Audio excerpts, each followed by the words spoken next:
Hoy, junto con el colega minister Danny Odiber, nos reunimos con la embajadora de India en Den Haag. La embajadora de India en Den Haag es un que está atender con interés de India en el terreno. Y es importante para tener contacto con la embajadora en el caso que ella trae una oportunidad para nosotros. Nos explica cómo Aruba está recuperando después de la pandemia, que nos tiene una recuperación impresionante y que nos está haciendo los máximos esfuerzos para incluir todo el género de recuperación aquí. Está difícil ainda, pero nós estamos haciendo turnos, esfuerzos para recuperação e progresso por llegar todo o caminho. Ela explica com a Índia também também está atender que retornam aqui.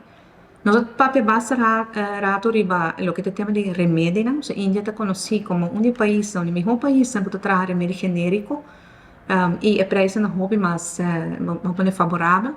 O colega ministro Danny Odiber remarcou que já acaba em 2008 uma delegação a Índia para papi riba tema aqui.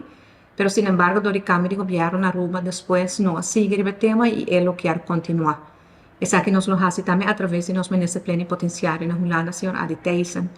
Nos papi también de diferente otro aspecto, es un embajadora femenino, nos papi de empoderamiento de género mujer, nos papi también de innovación, nos papi también de oportunidad nueva para desarrollo de economía. Uma boa reunião e nós vamos continuar com o contato aqui para assim nós podemos chegar na coisa concreta, benefício na concreto.